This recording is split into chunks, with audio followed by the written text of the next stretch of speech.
Hello and welcome to the 2023 Emory Division of Hospital Medicine Teaching Competition. This marks our third virtual competition and sixth overall. I'm Moni, and I'm joined by the only other person I'd ever share a mic with, Dr. Meredith Trubit. How are you this evening? Doing pretty well, Moni. How are you? Pretty good. You know, Meredith, in our short but illustrious podcasting careers, we've managed to open for some pretty impressive people. Right? Yeah. You know, we started by basically being the sideshow bops to Matt and Paul on Curbsiders. Mm-hmm. And then in the fall, we got to open for Dan Hunt at Southern Hospital Medicine. Yeah. And perhaps the only person that could supersede Dan Hunt for us to open for is President Joe Biden in the State of the Union address today. So we will try to get you guys out in time to be able to enjoy that. We run a pretty tight ship, so I don't envision that being a problem. But Meredith, I feel like we have a pretty good track record, and maybe we get to headline at some point. Maybe. I feel no like promises. I feel like you don't want a headline. No, I like being the sideshow. I completely agree. Okay, so I would really just like to start by welcoming a few folks, and if we could get the PowerPoint up. So we can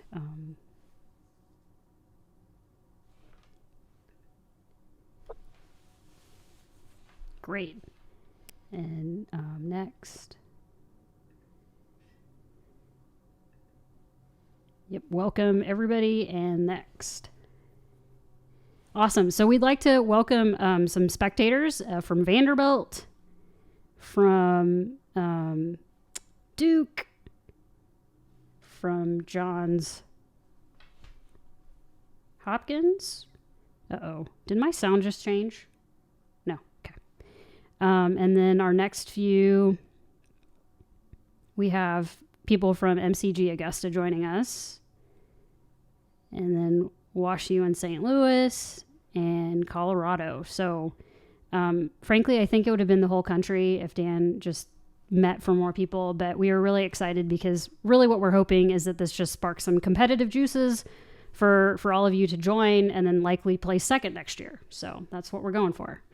And no, really, we just really want to make this something interinstitutional at some point. And then in addition to our guest spectators, we have just an incredible panel of guest judges this year.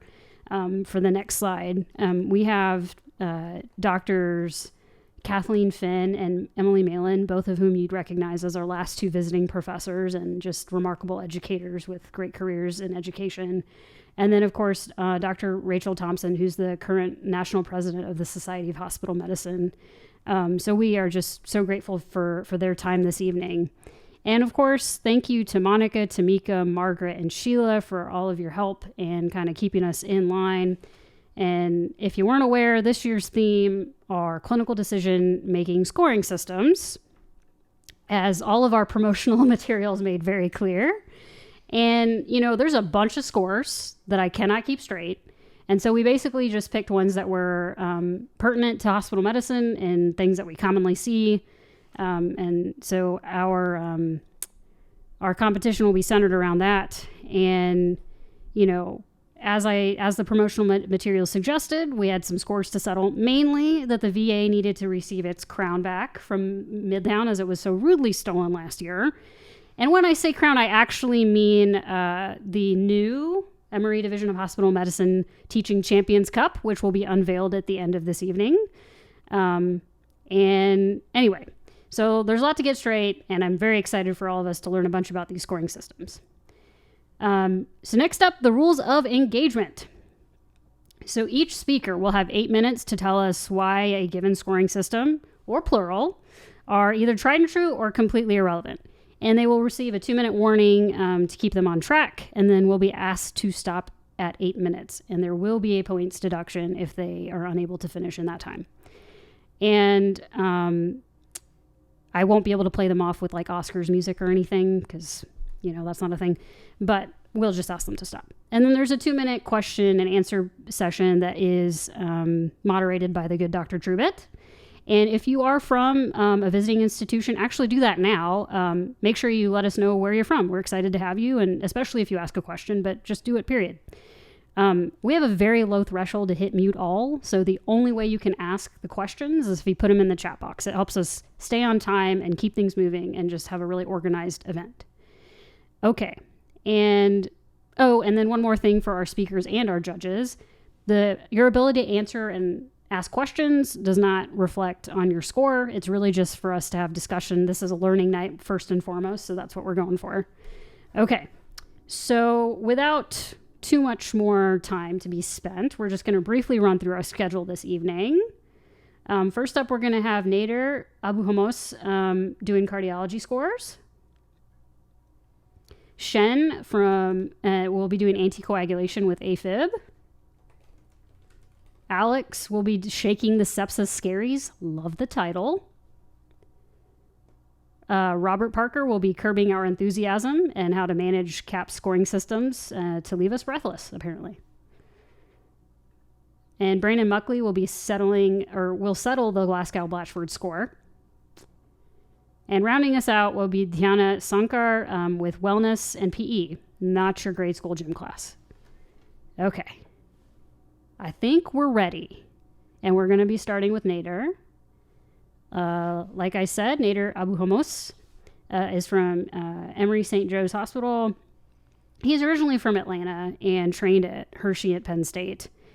When you say Hershey, Nader, I'm curious, does this just mean that you use that as an excuse to consume like large amounts of Hershey chocolates for your training time? It's a very important question. 100%. Awesome. And you've been with us for 2.5 years. And this year for the fun fact, I asked fun facts, but I had another question. And, due to budgetary constraints, we are not able to purchase rights for copyrighted music. But I thought it would be fun if we could imagine what, music would be playing if Nader joined us on stage, the virtual stage. So he had a great first pick, and I think it's the only one that you could start with, frankly. And it is Eye of the Tiger by Survivor. Completely coincidental that he's our first presenter, I swear. But as soon as he sent me that, I had this like mental picture of a workout montage where all of the speakers were like basically spitting into buckets between slides. Maybe that's just me. I don't know. Okay. So hopefully we won't have any bloody noses or black eyes at the end of his talk. Okay. So without further ado, we have Nader, and he will be giving his talk, Cardiology Scores. Awesome. Thank you so much for the introduction. And thank you for that visual. So my name is Nader Abajamas. I'll be representing Emory St. Joseph's Hospital in this year's Emory Department of Hospital Medicine Teaching Competition 2023. So let's get started. Alrighty, so I'm talking cardiology scores here. So specifically the heart score and TIMI. Now from the start, I'm going to tell you that I'm primarily focusing on the heart score. So the heart score, I think it's a little bit more valuable for the hospitalist. It gives you a better stratification than the TIMI, more recent data, more validated studies more recently. So I think as hospitalists, it's important for us to use the heart score. So these are going to be your tools for chest pain risk stratification. So like I said, I'm going to focus on the heart score. That's going to be your tool as a hospitalist for chest pain risk stratification. Now I know what you're thinking. How do I use this amazing tool? Please tell me. I must know now. But before we get into the how you calculate, it's more important to understand in my mind why you need this. So let's imagine you have 100 patients who are presenting to an emergency department. Of those 100 patients, 6 will be presenting with chest pain. Only 1 will have actual ACS. So the key here is, what do we do with those other 5 patients who are presenting with chest pain?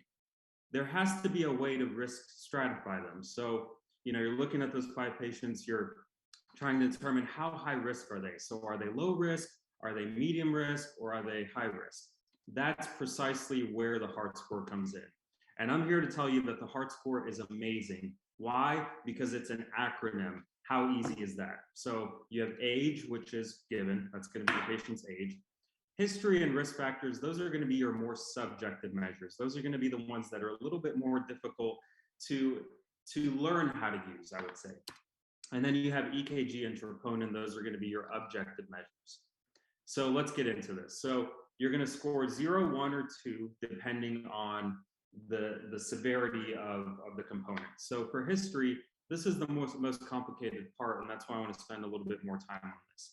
So you're either going to be slightly suspicious, moderately suspicious, or highly suspicious. Well, that's very vague. What does that mean? So specifically, you're looking at specific components of chest pain in the high category that would tell you that this is more likely ACS. So you're talking left-sided crushing chest pain, squeezing chest pain, pain that radiates to my jaw or arm, causes diaphoresis, nausea, vomiting, pain on exertion, hey doc, I can't go up a flight of stairs without getting chest pain kind of thing. That's going to be a specific component, which is going to score high. Now, if it's non-specific, that's going to score more of a 0. So that's going to be your right-sided, stabbing, sharp pain, reproducible either with touch or movement, pleuritic, lasts a few seconds, and non-radiating. So those are going to be your 2 categories. The non-specific, which is going to be the 0 category, and then the specific, which is going to be the high category.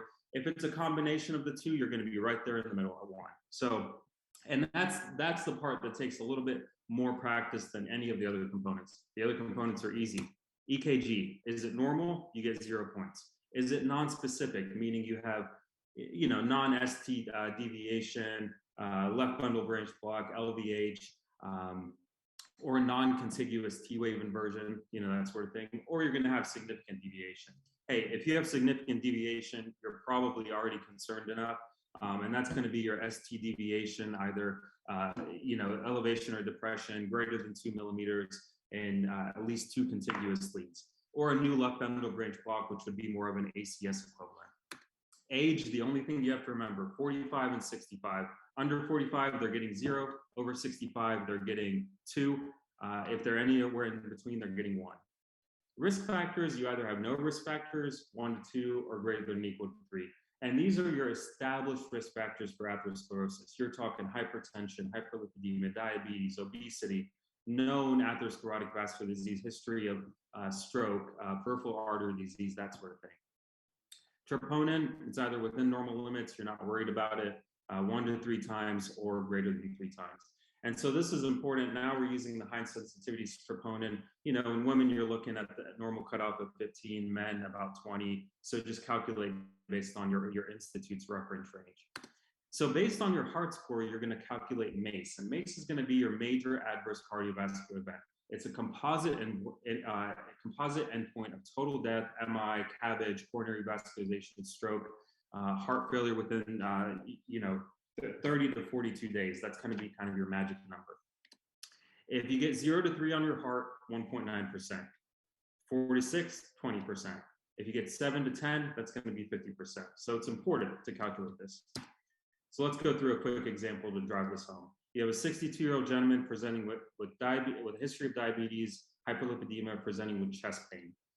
He tells you, hey, doc, I'm worried because my dad had an MI when he was just 50, okay? The pain is crushing, it stops me in my tracks, but the EKG is normal, and the high sensitivity troponin is normal. So you say, whew, what a save, go home, right? Wrong. So you're looking at the individual components here. He's 62, he gets 1 point.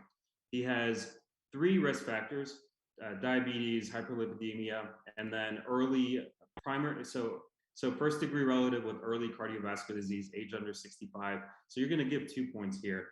And honestly, this history is pretty concerning. Crushing pain that stops me in my tracks, I'm giving that 2 points.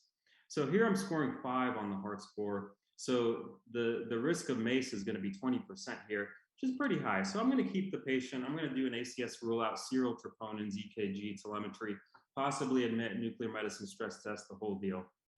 Now, the interesting thing here is, with the high sensitivity troponin, it's so good that if you get another troponin here and it's negative, you can talk to the patient, shared decision making, and just say, hey, let's plan for an outpatient follow-up here and have you see a cardiologist soon. So that's the nice thing about the high sensitivity. that we use at our institution is that, it's very specific for cardiac causes. So, you can be pretty well assured if you do serial troponins and they're negative or the delta is negative. We have an algorithm for that, which is very useful. So let's go to the take home. So the take home here, I want you to remember the heart score. The heart score is important. I want to give some love for Timmy here. I don't want to leave him out, but Timmy is a little bit outdated. I don't think it's as good for a hospitalist for risk stratifying.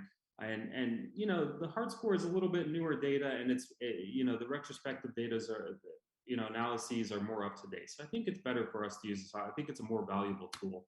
So the heart score is going to be your tool for chest pain risk stratification. It's quick and easy and can make you feel more confident in your management approach. So that's all I got. I appreciate your time, and these are my references.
Yeah, the nice thing about it, I'd say, with the heart score is you can be off by 1 or 2 points and still have a general idea of where you fall. So even if you're thinking that it's very specific for chest pain and you're scoring it a 2, it could have some non-specific components and someone else would have scored it a 1, and it's really not going to make that much of a difference in where you land on your MACE category, which is nice why you have the ranges. Yeah. Noble's asking, can you remind us of the population of patients used in the primary data used to create the score?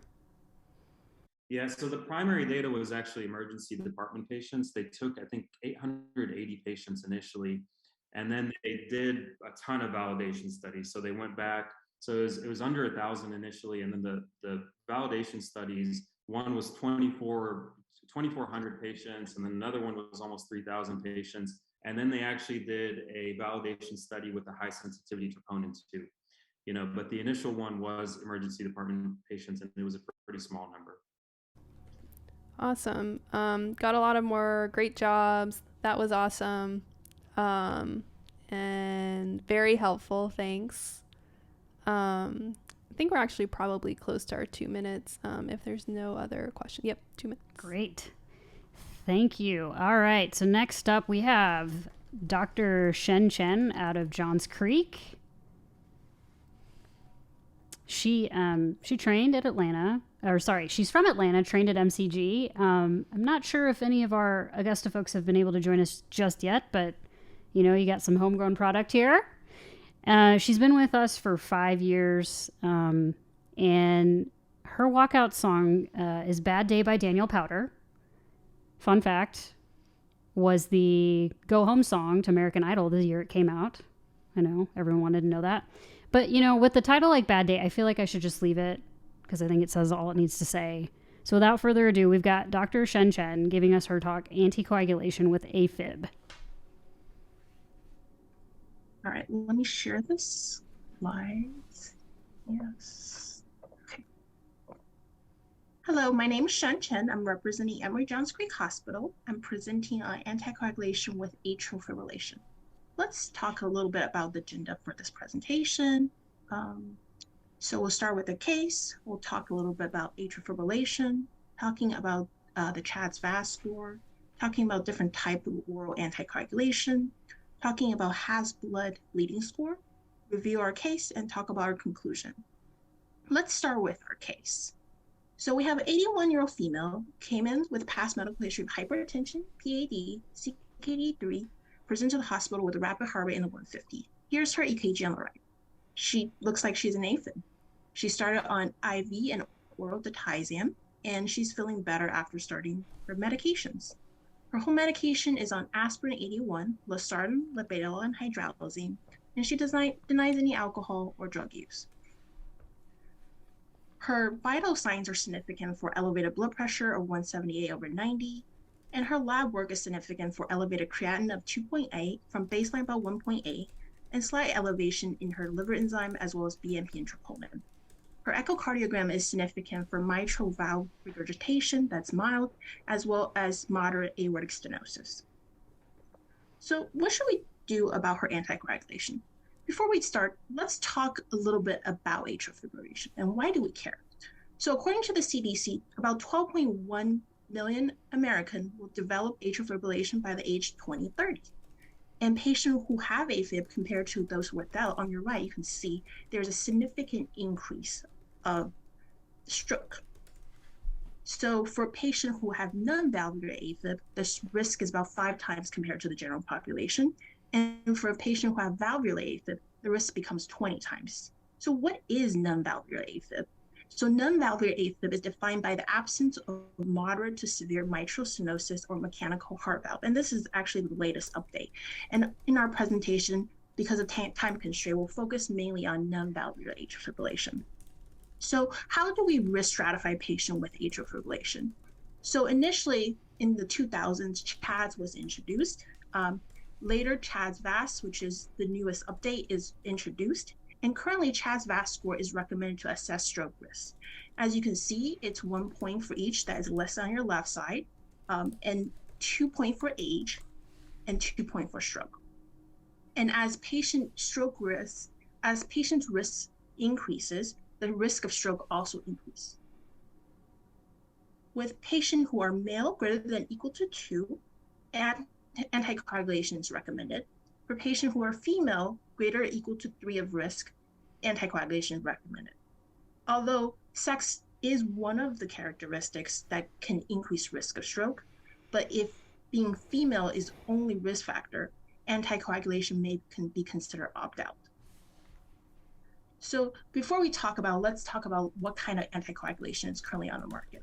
So there's 2 bigger categories. One is vitamin K antagonists like warfarin, as well as the direct acting oral antagonist or DOACs.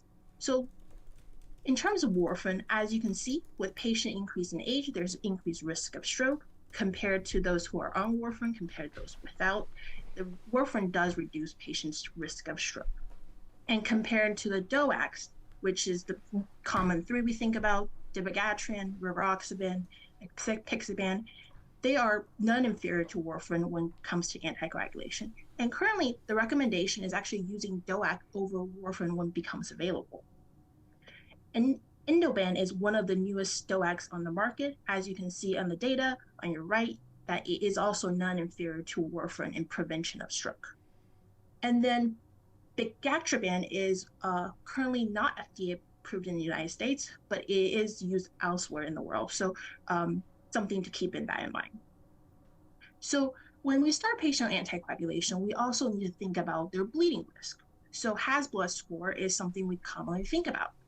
So as you can see, it's also a 9-point scoring system on your left, 1 point for each of these. And as you can see, as HAS-BLOOD score increases, there is also increased risk of bleeding, and there is a jump between 2 and 3. So with HAS-BLOOD score greater than 3, there's a potentially higher risk of bleeding.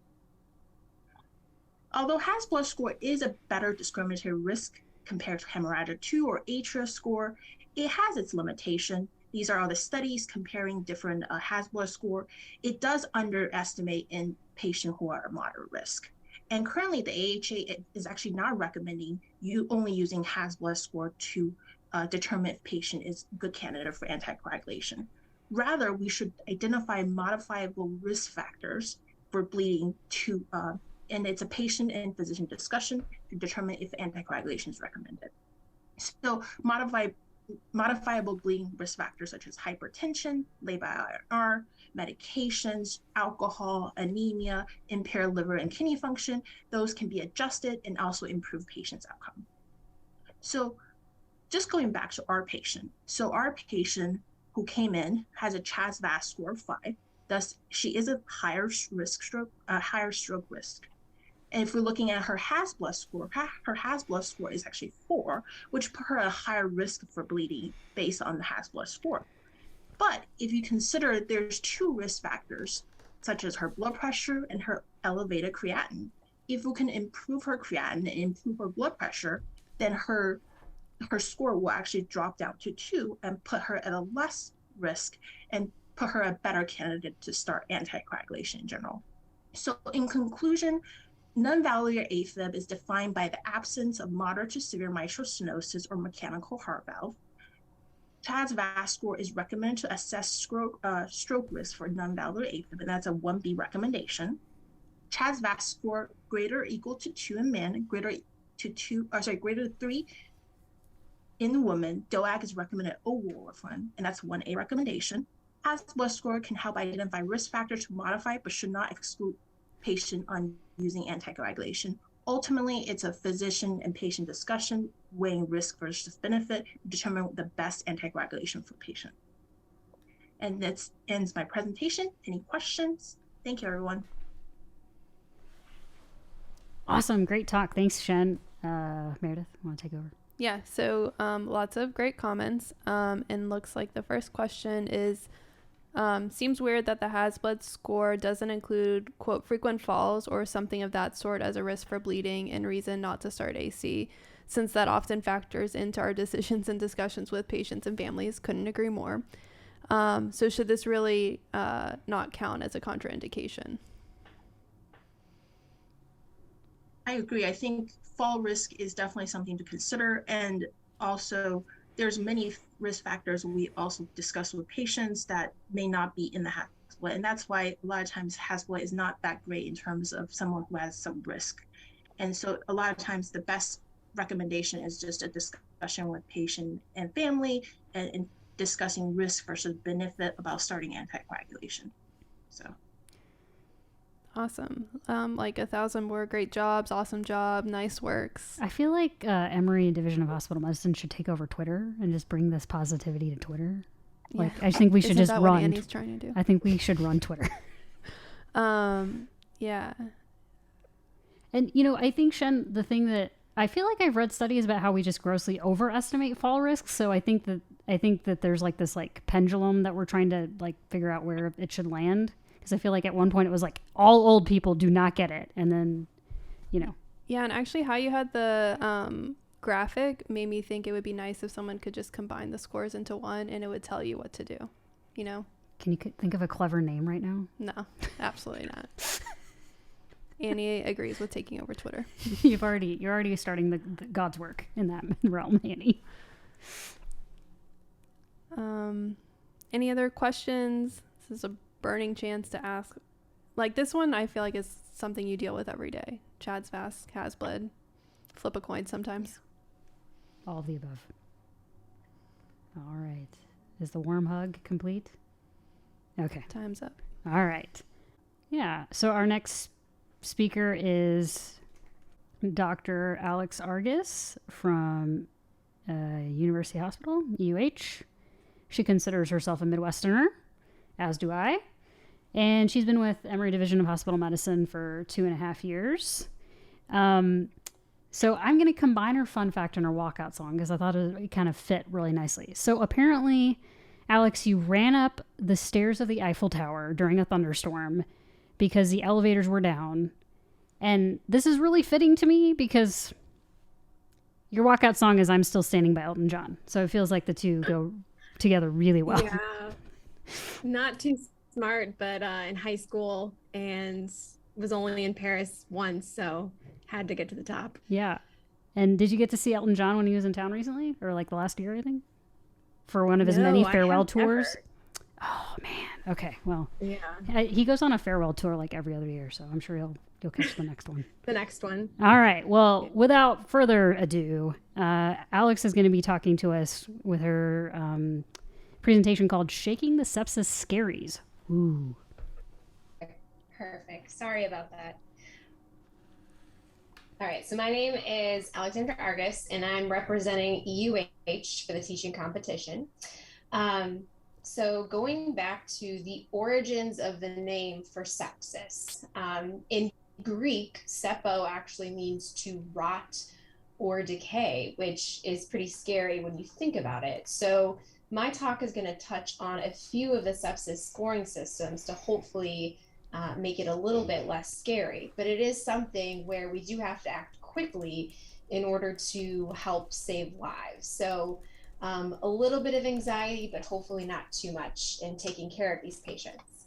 The objectives for our talk today, which have three main objectives. One is to learn about the history of sepsis. Two is to know the components of these scoring systems. And three is how do you incorporate them into your practice?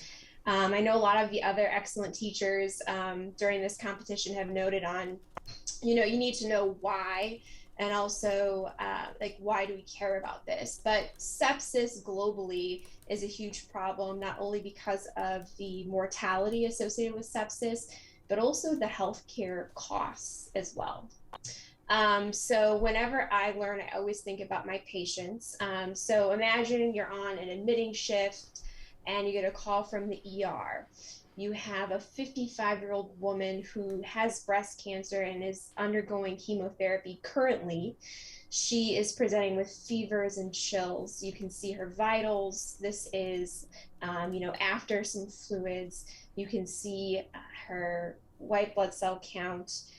So how do you determine disposition? What sepsis scoring system would you use, if any? Just now taking a step back while we think about our patient, just learning a little bit about the history. So if you even look to the ancient Greeks and Romans, there is, mention of sepsis in some of Homer's stories and poetry. But the thinking about, germ theory was more in the late 1800s, and they actually started to think maybe if we wash our hands before we perform surgery or before we see patients, that will have less infections. And thereafter, even in the early 1900s, is when they, discovered that there could be bacteria growing in the blood. In the 1960s, a surgeon actually came up with a treatment for septic shock. And then going to our scoring system, so 1991 is when we had SIRS with sepsis 1, and the societies associated with coming up with the guidelines are there. SIRS is really, really sensitive, and we'll go over each of the components of SIRS. And so looking forward with each of the meetings, I wanted to find something that maybe was a little bit more specific. So then you go to QSOFA in 2016. Somewhere in the middle, Dr. Shapiro, and we'll touch on his criteria, he thought, what can we do to kind of really narrow the blood cultures that we get? So his research was looking at what criteria do we need to have to absolutely get blood cultures instead of just getting them on everyone with SIRS criteria. So when we look at the actual components, so this is a table, and then we have visuals to kind of help us remind these as well.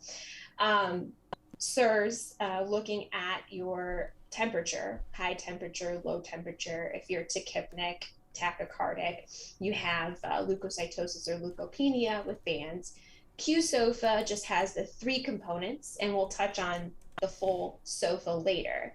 The Shapiro criteria mainly looks at, three major criteria clinically, really high fevers, an indwelling central line, or you suspect endocarditis. Some other minor features that are similar to SIRS, age being something that's a little bit different. Thinking about sepsis in the 90s and early on, it was sort of these two separate things, an infection, and then you have a SIRS response. The newer thinking is more that you have a dysregulated post-response to an infection and takes into consideration people who are immunocompromised, and this leads to organ dysfunction, which can lead to septic shock. So visually, when I think about these things, when we think about SIRS, I think, something is not right. Now, is it that there is sepsis going on, or is it that somebody has a pulmonary embolism, or somebody has autoimmune disease, or something else? So it's really not very specific. When I think about QSOFA, I think about somebody who's altered passing out on the couch, they're tachypnic, their blood pressure's low. And we'll talk about, the utility of this. And then when we think about the Shapiro criteria, it's more of a lot of clinical judgment associated with this. So if we go back to our patient, how do you determine disposition? What sepsis scoring system would you use? So really the guidelines say, that QSOFA, the newer one, isn't really good as far as a single screening tool. And really, all of them are just screening tools. So you might say, well, this patient has an elevated QSOFA. I'm concerned maybe they need to go to the ICU. Ultimately, you're going to be using your clinical judgment. When we look at all of these screening tools, there are these National Early Warning System is another one, SIRS, QSOFA, and we look at the area under the curve with sensitivity and specificity. This other scoring system that we didn't get into details about is good in the emergency department, and probably identifies more patients, whereas SIRS and QSOFA are just imperfect tests. And I don't think, with all of the research that has gone on since the 90s, I don't really think there is a perfect sepsis scoring system. This combines components of both SIRS and QSOFA and is probably best used by an emergency medicine physician. So scenario 2, let's say you're already, you're the nocturnist taking care of a patient and you go to evaluate them because the nurse says they're hypotensive. They're starting to talk about seeing, aliens in the room. And so if you look at your QSOFA criteria, this would tell you the person, if you're concerned about sepsis, actually has a high in-hospital mortality. You're going to want to act quickly. You're probably going to transfer this patient to the ICU. And so really, QSOFA versus SOFA and its utility is more for prognosis. Usually at this point, you've probably already identified somebody with sepsis. And so it's not really a good screening tool. The full SOFA is not, you're not able to do it at the bedside. You need blood work in addition to, and the difference between the QSOFA and the SOFA is, you can use the full GCS scale for the SOFA, but for the QSOFA, if they're altered, they get a point. In the ICU for prognosis and mortality, you're going to want to look at the full SOFA. So in conclusion, I think at this point in time, we don't really have a perfect sepsis screening tool, but I think, with a lot of these features in your clinical judgment, it's important to identify sepsis early so that our patients don't go into organ dysfunction. Thank you.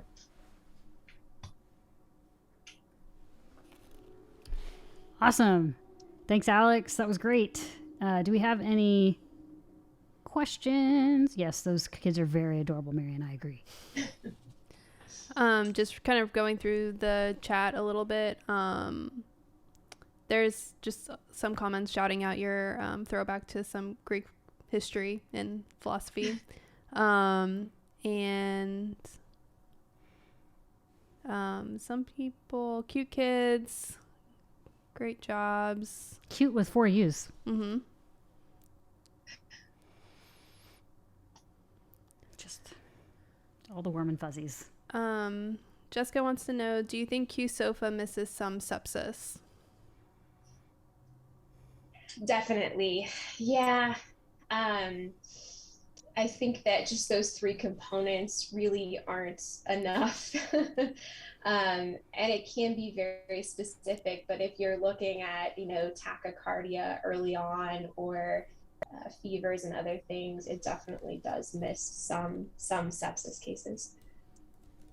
Awesome. Some more fantastics, amazing jobs. And Kathleen's winning at the emoji Oh, did you? God. Moni and I just said the same thing. She just typed it. That's embarrassing.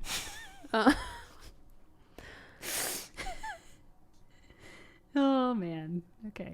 Well, Dr. Robert Parker is presenting on behalf of Emory Midtown, and he had the help of PGY3 Brett Montelero as well as Lena Berklin.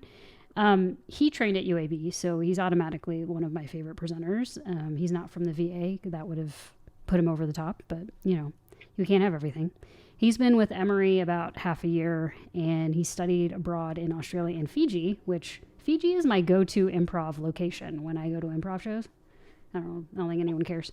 And his walkout song, I just think is very fitting. It's the house theme song. I mean, that's perfect. Get the juices flowing, right? It gets the juices flowing and basically just makes sure that we put lupus on our differential for everything. It's fantastic. Okay. That's right. All right. So without any further delay, curb your enthusiasm. How to manage when CAP scoring systems leave you breathless. Insert chorus song here. All right. Well, thank you so much for the introduction. As was just said, I'm Robert Parker. I'm from the Midtown location. And we're going to talk quickly about the two different scoring systems, the two most common scoring systems that are used for community-acquired pneumonia. Okay, so let's jump right in. So our objectives, we're going to understand how and when to apply common CAP scoring systems, and we're going to identify the clinical utility of these scoring systems and try to apply them to a case. Okay, so let's start first of all towards the case end of things. So this is the unfortunately named Miss P pneumonia. Okay, and she's a 65-year-old lady. She has a history of heart failure and COPD. She's coming in, she lives at home with her family, and they're bringing her in because she has some fever, some fatigue, and a yellow cough over the past couple of days. And they've tried to do their due diligence at home. Several COVID tests have been negative. They're still not sure what's going on, so they're bringing her in for evaluation. Okay. Now, this will be some of her initial data. So I won't read everything to you, but it's there for your reference. I'll draw your attention to the fact that she's slightly tachypnic and slightly tachycardic. She's got a blood pressure that's on the softer end, but holding. And she's satting 91%, which with that COPD history, we think is about baseline for her. On physical exam, so she's pale and frail, but she's alert and oriented, and she's got some abnormal breath sounds on the right. Now, here's some of her lab data, and again, there for your reference. She's got maybe potentially a flu infection as well on top of things, and a chest X-ray that's correlating with her physical exam. Okay, and here's what her chest X-ray is looking like. So overall, pointing us in the direction of a community-acquired pneumonia. So let's say that we're the on-call physicians for hospital medicine. And the emergency department is calling us saying, hey, I've got a curb 65 of 2, maybe some flu thrown into the mix. She looks pale and frail. We would like to admit. And as we're having this discussion, Miss Pneumonia actually comes back and says, I'm really afraid of hospitals. I don't want to be admitted, and I prefer to be treated at home, which her family supports. Okay, so now we're in the situation. It's a discussion, right? So the ED says, I have an admission for you. And well, there I am, looking just as chipper as I always do at the end of a call day. And I might be thinking, no, you don't, but great, and we're going to have a discussion, okay? So I turn it back to you guys if it's going to be a discussion. So if you can, in your bar there, you can react. And I'd like for you to give me a thumbs up if you're going to advocate for admission, or a heart if you're going to try to discharge this patient. And remember, this is for the good of the patient, because if you're anything like me, I love to spend a large portion of my day trying to convince patients to be admitted that don't really want to be. But so for the good of the patient, what are we going to do here? I'll give us a couple seconds to get some answers in.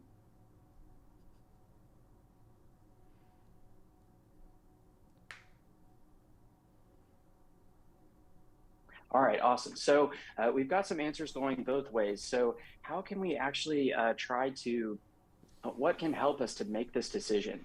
And there's a couple different scoring systems. And the first is the Curb 65, which we're all probably familiar with. And I'm not going to take us through it line by line, but for Miss Pneumonia, this is how she's scoring. So the ED cited this to us. She's got a score 2, puts her right in that equivocal range, inpatient versus OBS versus maybe outpatient treatment, okay?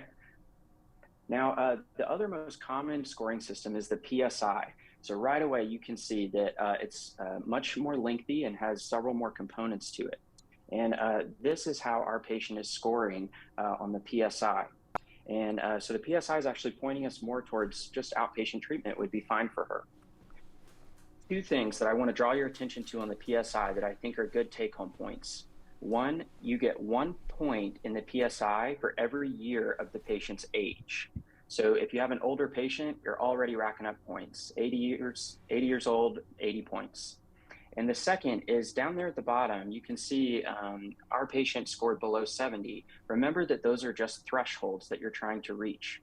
So if you quickly reach a threshold, you may not have to complete the entire PSI score to get some clinical utility out of it, okay? So how do these help our patients? So I think it's important when we're talking about scoring systems to think about why were these systems developed and what question do they answer? So Curb 65 and PSI, what they're answering is admit or not admit. That's the question, okay? It's not, do I need blood cultures? Do I need IV antibiotics? Is this patient better served on the ICU or the floor? It's to admit or not to admit. Now, which one is better? So while the Curb 65, as we saw, is probably faster and therefore more commonly used, the American Thoracic Society and the Infectious Disease Society in 2019 released some guidelines that have a pretty clear preference for the PSI, and we'll hammer that point home in just a second on our summary slide, okay? So why use them? You know, we're all familiar with community-acquired pneumonia, so why even go through the hassle of this? So 3 reasons, okay? One, it's better for the patient because if we can triage the patient to the treatment setting that's best for them, we're more likely to get better outcomes. 2, it's better for the clinician because it's been shown that these scoring systems coupled with our clinical intuition are better than actually our just clinical intuition by itself. And 3, if we can save these inpatient resources for patients that are more deserving and in more need of an inpatient admission, it's better for the healthcare system. So better for the patient, better for us, and better for hospitals. So what are the scores for our patient? So she's got a Curb 65 of 2, but she's got a PSI of 65, which we just said is the better score to use. And so in this case, the hearts are going to take it, okay? Miss Pneumonia is discharged home from the ED with some confidence, which was her preference. So let's summarize a couple of things. So PSI and Curb 65, they are answering to admit or not to admit. Now, our evidence-based piece is that PSI is longer but recommended. I'm going to read this quote because it's important. PSI identifies a larger proportion of patients as low risk and has a higher discriminative power in predicting mortality.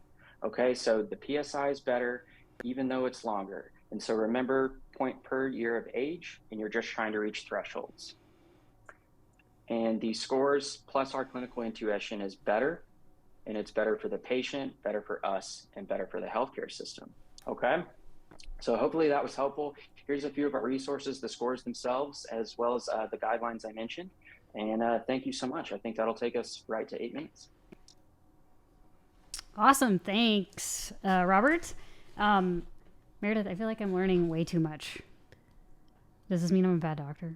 No, we're only like halfway through too. Oh man, I'm learning way too much. I already have comments though, so go ahead. Sorry, I can't waste time. So I don't know who iPhone is, because that probably doesn't narrow it down, but they have a story that kind of I think will resonate. So recently had an ED physician argue that I should admit a patient with a Curb 65 of 0 based on his clinical impression. I denied the admission. They were not happy. They then proceeded to get a CTPE and admitted patient to teaching service overnight, and then the patient got discharged the next day. This has never happened before. No. Well, see, now you could tell them that their clinical intuition is better informed with that score of 0. But they should have used the PSI. Concur. I feel like that story just resonates with a lot of us, and I feel like a lot of this, like all of these talks for the scoring systems, is just kind of helping us make probably more sound arguments. So I think this is great. A lot of love this topic. Discharges are our favorite. Crushed it. Midtown loves you. Oh my gosh, there's a lot of these. Midtown is definitely logged in. Midtown is totes in. So. Oh, the comment is from Grady, from Kareem. Thank you. Fabulous. Okay, any other questions or comments? Kathleen, I love the lungs emoji. You can put that in Zoom now? What is happening? That's amazing. It's impressive. I liked the... thank you, everybody, so much. I hope that was helpful. I hope everybody got a couple of take-home points. Thanks again. Yeah, I like the emojis in the talk, too. Yeah, I do, too. All right, Monica, I think we're ready for our next speaker from the one and only Atlanta VA. I've been told I have to tone down my enthusiasm for my home site, so I'm trying to do that right now. We've got Dr. Brandon Muckley. He comes from Columbus, Indiana, which is a major upgrade. If it was another Columbus Meredith, I would be very upset. And he is a product of the Emory J. Willishurst Internal Medicine Residency Program, and he's been with us for about a half year. He did play in a ska band in college.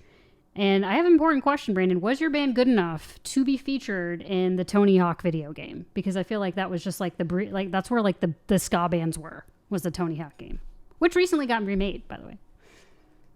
I'm impressed that you know what ska is. Yeah. Very nice. We were not in Tony Hawk. Okay. We weren't that level, but we did open for a touring group when they came through. What group is this touring group? We the Kings. They're a one-hit wonder. No. Yes, Juliet. I don't remember. No. That's solid. Like, you play that off as if it's like not a cool fact. That's like awesome. That's incredible. Yeah. And We the Kings is definitely on our shared emo playlist. Emo-ish playlist. Mm-hmm. Okay. We're going to keep moving. So his walkout song, he had two. The first was Keep the Car Running by Arcade Fire, which, when you're giving a talk, you really just want to get the heck out of there when it's done. So that makes sense. But really, he's still feeling quite festive and really wanted his walkout song to be Sleigh Ride. So Brandon, thank you for that. As a big fan of Christmas music. Okay. And you're going to take it away with Settle the Glasgow Blatchford score. Thank you. Thank you for the introduction. Just share real quick here.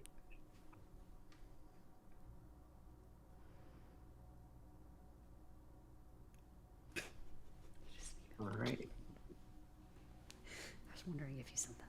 Hey everyone, my name is Brandon Muckley, and today we're going to settle the Glasgow Blatchford score. So going over some brief learning objectives to start us off, we're going to list 5 parameters used to stratify patients with upper GI bleeding, utilize the Glasgow Blatchford score in patient disposition, and then identify some of the limitations.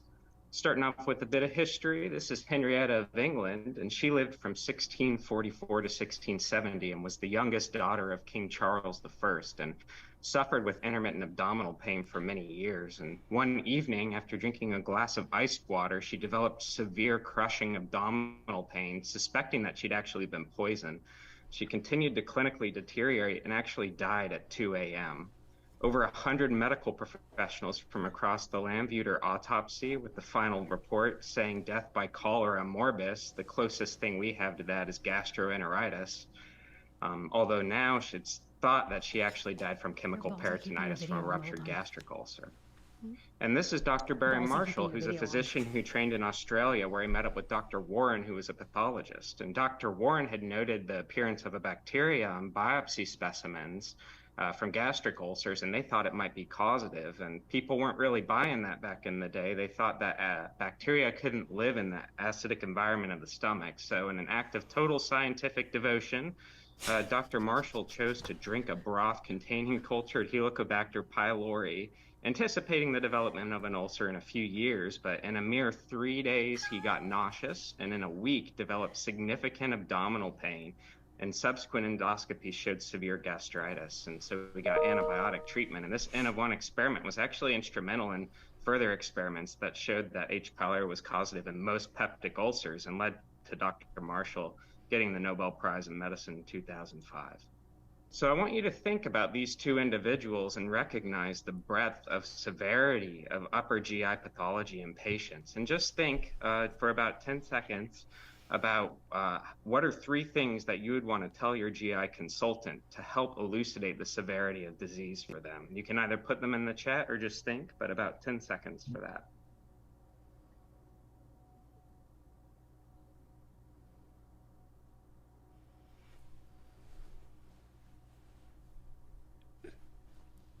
All right, so we're going to have 2 patient prototypes guide us through today's talk. Patient GERD's a 50-year-old man with GERD who has 2 days of nausea, vomiting, diarrhea, abdominal pain, and coffee ground emesis. His admit vitals and labs are stable. And then patient PUD is a 50-year-old female with 2 days of similar symptoms, but 3 melanic stools yesterday evening. And her admit labs show an increased BUN and hemoglobin, but stable vitals. So from the beginning of time to 1996, there weren't really any validated scoring systems to use for upper GI bleeding patients. And this was noted by Dr. Timothy Rockall, who in 1996 developed the Rockall score that uses age, comorbidities, and clinical parameters of presence of shock, and then some endoscopic data to try and prognosticate patients. It didn't really determine whether they needed treatment, and it didn't work particularly well. So these deficits were noted by Dr. Oliver Blatchford in 2000, and he began to study on new scoring system.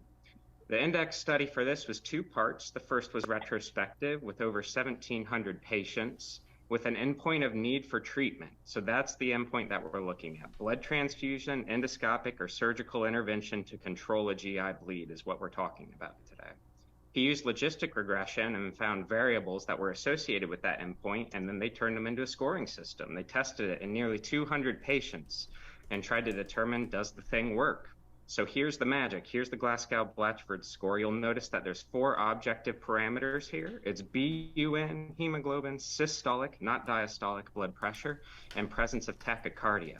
And then some historical and comorbidity components of melena, syncope, hepatic, or cardiac disease. And then items were scored from 1 to 6. And you'll notice that particularly those first 2 components, the BUN and hemoglobin, weigh heavily in the score. This is the one figure I want to show today, and these are receiver operating characteristic curves. And just of note, if you want to sound really smart to your supervisors, just mention receiver operating characteristic curves, and they're bound to reward you. So to Joyce Aquay, my supervisor, and Dan Hunt, I'm payable by cash or check, and we can talk after the presentation. You'll notice that for these curves, the perfect test goes straight up to 1 on that y-axis and then flat lines from 1 all the way over to the top right. And that would give you an area under the curve of 1. And then a test that is no better than chance would start at the bottom left there and go straight to the top right in a diagonal line. And that's a test no better than chance. You'll notice Rockall is a little bit better, but look at all this bonus area that we get with the Glasgow-Blatchford score. That makes us happy. This is a much better test for determining endpoint than the Rockall was. So when do we use it? Well, we use it to determine if a patient's going to need treatment for their upper GI bleeding. And if we flip that around, if a patient has a Glasgow-Blatchford score of 0, they have a 99.5% chance of not needing an intervention.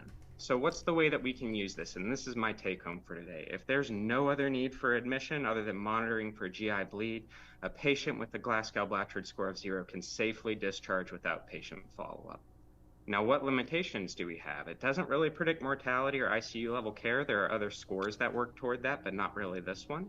It shouldn't be used if you need diagnostic endoscopy. So if you have a patient that's immunosuppressed and bleeding, they need a scope. If you have a patient where you're concerned for cancer, they need a scope. And then false elevations in score. Any non-blood loss anemia, chronic anemia, it's scored the same. Kidney disease, that BUN elevation, scored the same. Medicines that affect BUN, scored the same. So those are some limitations. There's a modified Glasgow-Blatchford score to make it even easier. So they just said, hey, let's take out this history and comorbidity stuff, and it works just as well, just with those 4 components. So going back to our patients that we have, our first patient with coffee ground emesis, stable vitals and labs, and our second patient who had the melanic stools and the increased BUN and decreased hemoglobin. The first has a Glasgow-Blatchford score of 0 and safely discharged from the hospital. And the second, a score of 11, who needed EGD with intervention for peptic ulcer disease. Just reiterating some of the objectives, and want to thank the division and specifically my VA hospital medicine section, who's been insanely supportive, and Moni and Meredith for hosting this thing, and then Harika, who helped me a lot with my slides. You all are really great, and I appreciate you. Brandon, just so you know, Meredith and I have nothing to do with scoring, but we appreciate it. All right. do. Questions, thoughts from the crowd? I'll start with like a lot of love from the VA. I will not be a homer on this or anything because I watch sports and I know how annoying that can be. And Tony Romo in that first Bills playoff game. That was weird. Continue. A lot of commentary on the ska music. And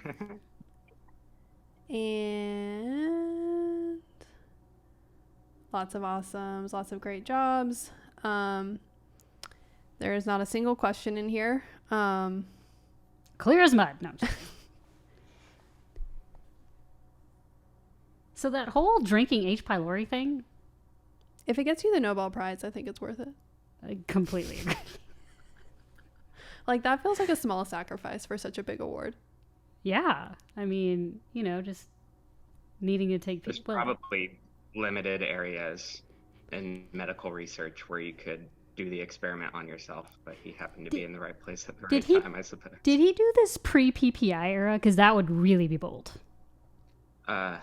No, I think it was the post-PPI era. Okay, well, still bold. Yeah, and he had eradication of H. pylori and everything, so yeah, it's quite the story. He's still practicing in Australia, and I think is on faculty at Penn too. Kathleen Finn still with the strong meme game.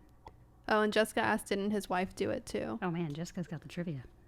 I think his wife smelled his breath and he had halitosis. Oh, disgusting. Yeah, sorry. So is she like That's what I quoted read in the anyway. paper? Like on his N of 1? Like his own case report?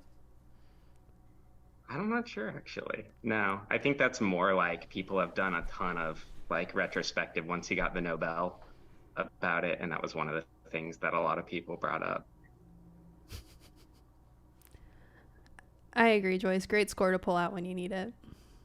I think that's been a running theme tonight. These have all been super helpful navigating some like difficult situations in the hospital. Agreed. Oh, I think we're I up think on we time. can, yeah, we're pretty close. We can. All right. go. So our final speaker of the night, Diana Sankar from Florida. She is a diehard Gator, which probably means she's a Tim Tebow fan, I'm assuming. She's been with the division just under half a year. So these are the parts where I realized that she and I are long lost, either best friends or sisters or something. So she, as a child, collected state quarters and had the book. My mom did not want to invest the money in the book, but we did the same. And then she still makes mixed CDs, which I still do frequently. And then her walkout song, really, this is what got me. So her walkout song is Drive Me Crazy by Britney Spears. And to clarify, it is the Stop remix, which is the only version you should ever listen to. And frankly, Britney has a track record of like really impressive remixes that very much overpower the originals. The Boys co-ed remix is another thing that comes to mind. Anyway, enough about that. Let's get on to our talk. Wellsness and PE, not your grade school gym class. All right. Hello, everyone. I'm Diana. It's nice to meet all of you. And sorry, just trying to do. Can you guys see the full screen? Or does it show the notes? Oh, perfect. Okay. So our topic is going to be the Wells score and pulmonary embolism. So I am a trivia file, so just a fun fact, but like many presentations before me, we'll frame this one around a case. A 45-year-old female has hypertension. She comes to the ER maybe 20 minutes after a ground level fall mechanical and has a right tibial fracture. Her only complaint is pain. And while they're doing the initial workup and checking her out, she's noted to be mildly hypoxic in the ER, requiring 2 liters, and she says she's a bit short of breath. So the first question is, what's the differential? And if this was in medical school, some kid within the first 2 seconds will say PE. And it's interesting because PE does have this constellation of signs and symptoms, but really when you take a look at it, it's pretty broad and you could have a lot of pathologies that present in a similar manner, which kind of leads to the purpose of this presentation, which is to give clarity on the utility of common instruments that we can use for a pathology we think about often and encounter, especially in hospital medicine. And I hope to kind of teach you about a newer method to stratify the likelihood of a pulmonary embolism that you may not have heard of. So the purpose of the Wells score, which is what this presentation will focus on, and I will add the Geneva score, is that you need to develop a quick, easy method that's sensitive, that looks into signs and symptoms to predict the probability of a specific disease, in this case, CTA. And the Wells score specifically stratifies patients in a way where you will decide, do I need to evaluate with further testing? Now, why is this important? Now, I believe in Dr. Parker's Q&A portion, someone mentioned, oh, a patient got diagnosed with pneumonia and we went ahead and CTA'd him. And the importance of why you need these Wells scores is that, one, nothing in medicine is benign. The gold standard for diagnosing PE is CTA, but think about the radiation. The radiation exposure of a chest x-ray is 0.1 millisieverts versus a CTA, which is 10.7. So you want to avoid unnecessary testing and treatment. So the Wells score, there's kind of two flavors, a trichotomized and a dichotomized version. They were developed in Canada in the early 2000s around the same time. We'll focus on the simplified Wells score. Essentially, you have 7 weighted criteria, and you create a score based on the clinical scenario. A score of 4 or under indicates that PE is unlikely, and then a score of 4 higher than 4, PE is likely. And from there, do you pursue further workup, namely the CTA? And it's interesting because in the validation studies, training experience didn't really make a difference in the inter-rater score, which is important because that second criteria, alternative diagnosis less likely than pulmonary embolism, you think is based off Gestalt, or someone has more clinical experience might better favor that. Go back to our case, if you can take a second to kind of quickly read this, but the gist is that she's actually doing pretty well, save for the oxygen requirement. Again, pain in the right leg, there's some mild swelling and bruising, but overall she's very healthy. But she mentions she's had sick coworkers, and recently she might have been developing a cold. So to calculate her Wells score, I would argue her score is 3. Maybe the bruising or swelling, and that's unilateral. Yes, likely due to the fracture, but even if you give the point of a 3, I would say a viral illness or pneumonia could be just as robust of a diagnosis. So I wouldn't be indicated to treat her. And so when the Wells score was validated in the 2000s, but then in 2014, there was another study, the Adjust PE study, which really looked at the Wells score pre-probability assessment with an age-adjusted D-dimer. Prior to these scoring systems, D-dimer was really used, but it was only valid in really younger patients to rule out PE. But now with this study, you have the pretest probability and the D-dimer combined, and it showed that you could rule out PE in a greater number of patients who didn't have a VTE down the line. Now looking into the future, we have something called the years criteria, which was developed by emergency medicine physicians.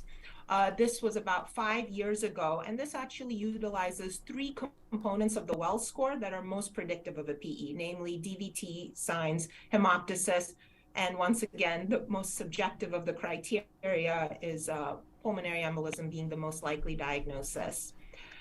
And I don't know if any of you guys played this. I'm sure many of you have when you were younger. Minesweeper, to kind of illustrate the data. We have 100 cells, 100 patients that you're screening for pulmonary embolism.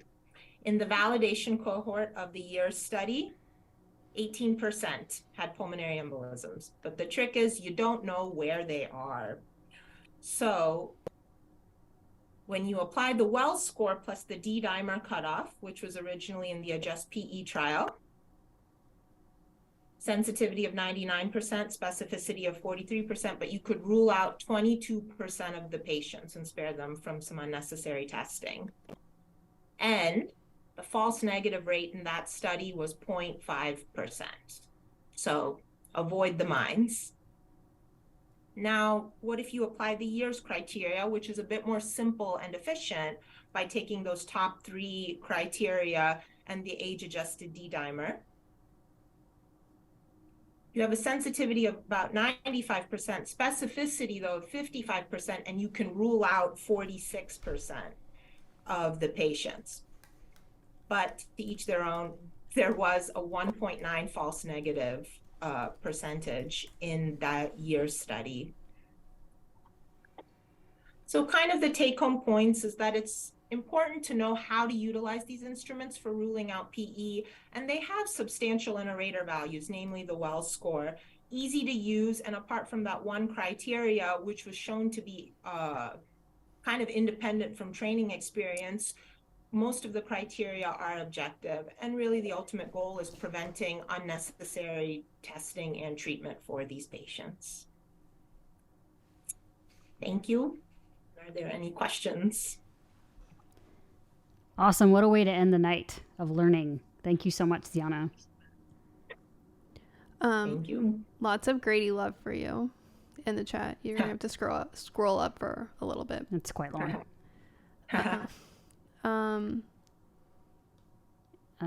And a reminder to our judges, you have 4 full minutes to make any changes to your score sheets after seeing all the talks. So you can breathe easy.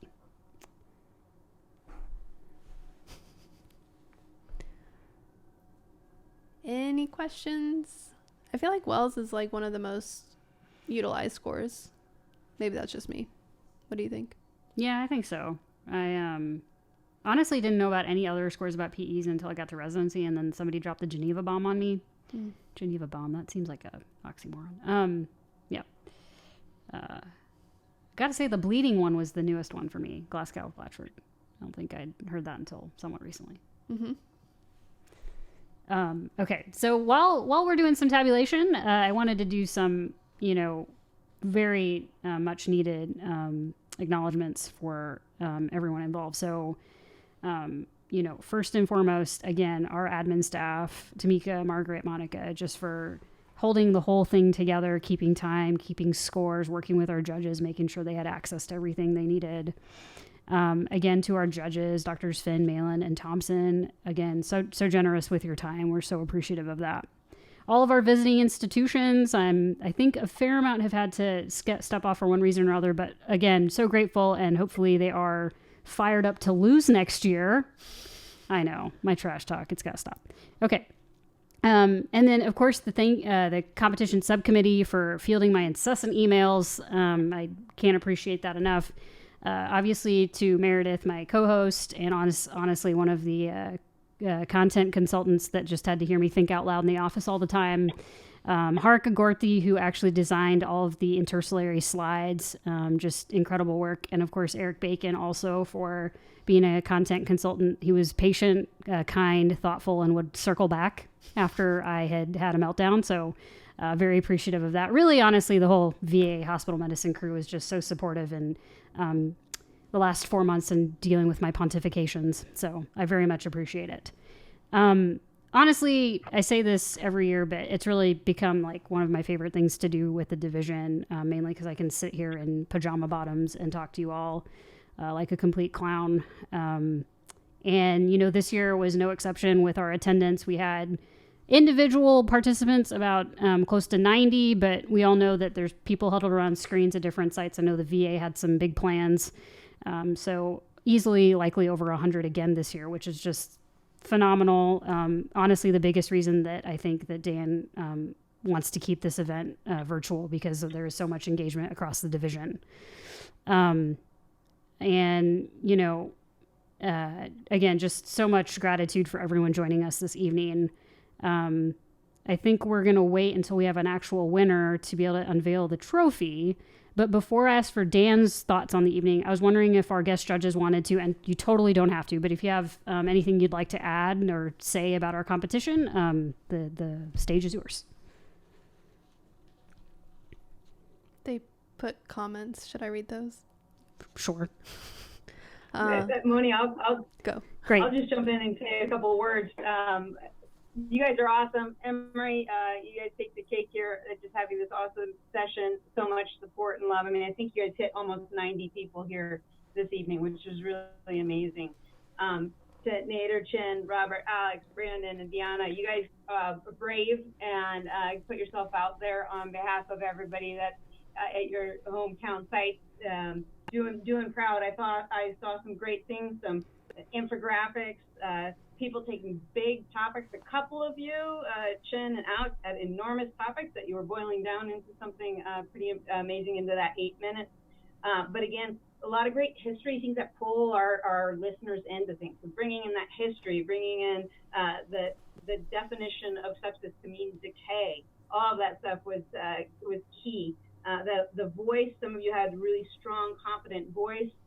Fake it till you make it. You guys did great with that. And so, no faking it though. I will say you guys knew your stuff. It was clear. You were citing very complex pieces. Loved it when you pulled in the evidence and the actual. I think there was one where we had in being able to pull in the number of patients in the original trial, sometimes citing that original trial. Some really, really cool things that you guys were doing with your teaching, and the students at Emory are lucky, as we knew, but we know even more now. So great work as a whole. Thank you so much. We appreciate it, Rachel. Again, Rachel, thank you for your time. Set it off. We totally agree. Yes, you spoke well for all the judges. Thank you all for having us. This was really incredible. I think as they're being tabulated now, I think it will be very close. Everybody did great. I forgot to tell Dan, as usual, he's the tiebreaker. Monica, in case you hadn't heard, he's always the tiebreaker if needed, which I don't know if there is one, guys. I'm not trying to rock the boat here. I'd forgotten to remind Dan of that. And yes, if you want to impress Dan Hunt, receiver operating characteristics. We saw that one thrown out well. That was good. Yeah, we loved it. So as we are here waiting for our tabulations, Meredith, what would your walkout song be? Oh, God. We had this conversation already. It would be different for different scenarios. Are we talking about if I was doing the competition? Okay, one as the competitor and one as the host. Oh. Interesting. I don't have one for hosting. Okay. The two I gave you yesterday for competing was Blink-182 Feeling This, or DMX X Gonna Give It To You. Oh yeah, guys, man.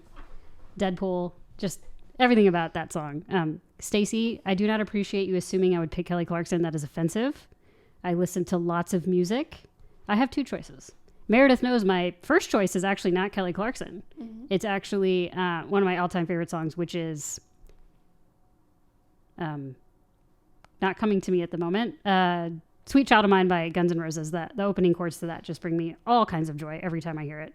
And then if I had to pick Kelly, which clearly you guys are wanting me to, it's not a song that most of you probably know, but it's called Whole Lotta Woman. It's from her most recent album, soon to be second most recent album, hopefully. It's fantastic, super sassy and fun. And frankly, it's in the title, Whole Lotta Woman.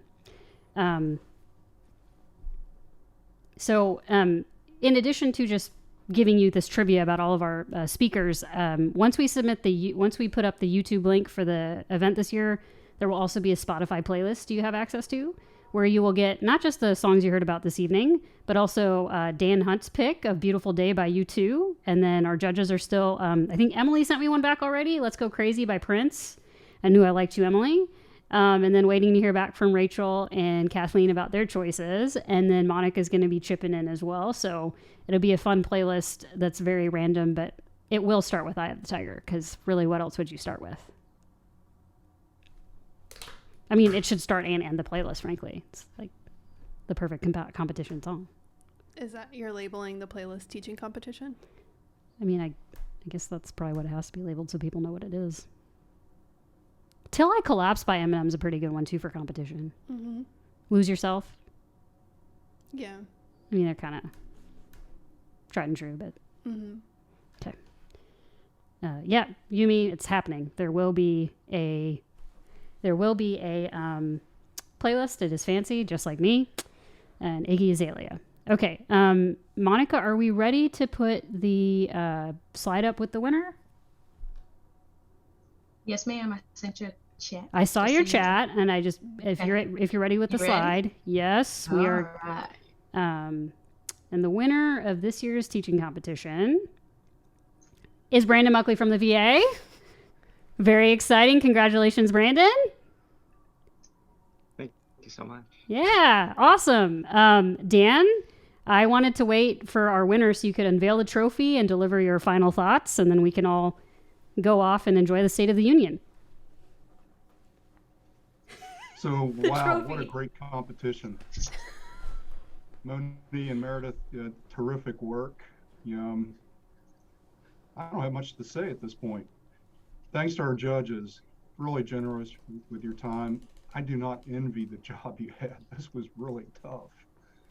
I've already gotten an email from Mark Williams, who thinks this would be great to do at SHM's national meeting in 2024 as a competition across sites. So maybe we can make that happen. But I think we need to keep this as an annual competition for the division. It's really great learning. Last year, I promised an audacious trophy. Here is the audacious trophy. Audacious is correct. Stanley Cup. And you can see the previous winners are already on this. Brandon, you're going to appear on this trophy. Yeah, Sheila Harris is responsible for this trophy. I think it's a terrific addition. The trophy will come stay at the VA for the next year. And it will remain there. I'm just really saying. good care of it. What's that? It will remain there, Dan. Aren't you aware? It's at it's the VA. Oh, I saw some great talks. There's going to be great competition. Dan, I hate to tell you. And Lance has already decided that you could probably drink out of this trophy. So whatever y'all do what you do. We will not be drinking out of the trophy. I actually do want to give credit where it's due. It was actually Audrey, our champion from last year, who reached out to me when I asked for feedback, and she said, competition was great, but can we please have an obnoxiously designed trophy for this? And I thought of the league and the Sheba trophy. So anyway, and then Dan just had the enthusiasm to bring it home. So I just wanted to make sure we gave a shout out to Audrey, because it was she incepted the idea for us, and I could not be more grateful. That's great. All right. All right.